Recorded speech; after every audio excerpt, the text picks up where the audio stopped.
Leksiyelerimizi davamlaştırımız hürmetlik vatandaşlar. Leksiyeler tügedi. Biz başta sizlerge körsettik. Mesela neme dedik? Otur Asiya'nı tılga aldık. Bugün çizlağa 2021 yılı 11. ayına 21. günü. Otur Asiya'nı tılga aldık. Bugün Tayvan'ın Hongsun şirketinin qarmığıdaki, yaka başquruşidaki halqalıq beytle torbitide mundaq bir mavzu qoyulup haber geldi. Tallanğan haberler. Rusya Federasyası Prezidenti Vladimir Putin Otur Asiyaga harbiy qural yaraq tarqitib berib, Otur Asiyada ot yalqini tutaşdımı? Bu ot yalqini Uyg'uristonga tutuşup ketemdi. Bu ot yalqini Şinjan'a tutuşup ketemdi degende Cumhur matbuotları ciddi holatga kirib qoldi. Halqalıq beytler Liu Shiji, Li Jinghao, Li Yanghui, Wu Zijia, Huang Chuangsha, Huang Shizong qatarlıq kişiler münazarada, muhakemede sözledi vatandaşlar. Azı bu gepler bulanın sözü intayin eğer. Mesela Türkiye'nin kirişi Rusya başlanışmasa, Rusya koşulmasa, Türkiye Otur Asya kiremeydi. O devatırı Tayvanlı Xitayla maqıl değil. Ende hürmetlik Azat Mahmut Hacım Kaşkırı. Burada 3 yıl, 4 yıl burun bir degen gepiniz var idi. Ama ne bir günü Türkiye Otur Asya'ya harbiy kuch bilan kirib keldi. O degan ediniz efendim hacım. Bugün bunu Tünügün Cumhur'un yarışar vaqt gazeti özü ispatlab nim dedi. Hazır Türkiye İstanbul'dan qaradı qurulgan Türk devletleri teşkilatı kelgüsüde siyasi ittifaqqa, belki harbiy ittifaqqa aylanishi mümkün.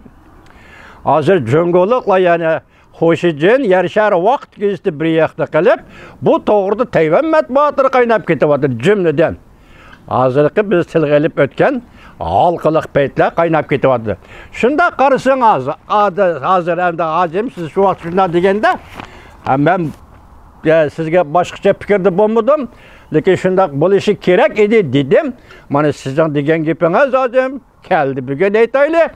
Endi hozir Turkiya o'zining o'zdidori jamolini Otur Asiyoga qaratdi. 15. asrda hisoblaganda hozir tunji bo'lib Otur Asiyoga qaratdi desimi bo'ladi. Bo'lib 1921-yili Otur Asiyoni bo'ysundirgan Rossiya Bolshevistik partiyaning generali Pronze Turkiyani ziyorat qilib, shu vaqtga Turkiya hukumati bilan to'xtam tuzib, biz sana devlet müdafiasını kurup birimiz, tiklep birimiz. Sana devlet müdafiasının asasını yartıp birimiz Türkiye. Bunun koyduğun birli şartımız var, sen Kavkaz'ın işlerine Otur Asya işlerine arlaşmaysan. Şu günden hesaplaganda 1921 yılda hesaplaganda Azat Mahmut Hacım Kaşkari. Bugünkü 2021 yıl top doğru bir asır. 100 yıl oldu Mahmut Hacım. Bugün Türkiye'nin didarı Otur Asya'ya yani Kavkaz işlerine arlaşmayımız, Türkiye işlerine Otur Asya işlerine arlaşmayımız degen Türkiye bugün Otur Asya işlerine arlaştı deyip biz demisek siz demisiniz mi hazır? Tayvan matbuotı halqalıq beytler şundaq davatıda Mahmut Hacım. Endi bir yerde 3 yıl 3 burcaklık vaziyet şekillendi. Biri Tayvan boğazının vaziyeti. İkincisi Türkiye'de Türkiye Devletler İttifakı'nın yaki teşkilatının kuruluşu. Üçüncüsü Rusya'nın Ukrayna çığırası asker toplağanlığı. Qo'shimcha Belarusya bilan Polsha o'tirisidagi musafir ko'chmanlar masalasi. Yevropaga tahdid. Baltiq bo'yidagi Litvan, Estoniya, Azaniya davlatlariga tahdid. Bular Belarusya bilan chegaralanadi. Agar Rusya bu toplagan askeri kuch bilan hozir Ukraynaga kiramdi, chiqamdi, bu to'g'rida hech qanday gap yo'q. Chunki hozir boshda ko'rib o'tdik, Amerika Qo'shma Shtatlardan siyosiyolar dediki, biz aniq bir xabarga erishmayapmiz. Bu mislsiz qiyin bir ish bo'ldi dedi vatandosh. Ukrayna ishlari qanchalik aralashadi Rossiya birim qo'yib turadi. 3 xil vaziyat. Rossiya, Ukrayna, Belarusya burjikada bir vaziyat. Turkiya Hozir O'rta Osiyo Turkiy davlatlar tashkilotining qurdi bu bir vaziyat. Tayvan bo'g'izli bir vaziyat. Men shunda o'ylaymanki, Mahmud Hajim bu 3 xil vaziyat bir-biriga munosabatlik deb hukm qilib bir xulosaga kelmasakmi, lekin bu vaziyatlarning bir-biriga ta'siri ko'rsatadiganligi shubhasizdir. Chunki biz ashta Korgili davlat majlisi Avam Palata a'zosi Korgilining sözünü anladık. Dedi ki, olimpik kışlık murosimidan keyin Jungo Tayvanga hujum qilishi mumkin.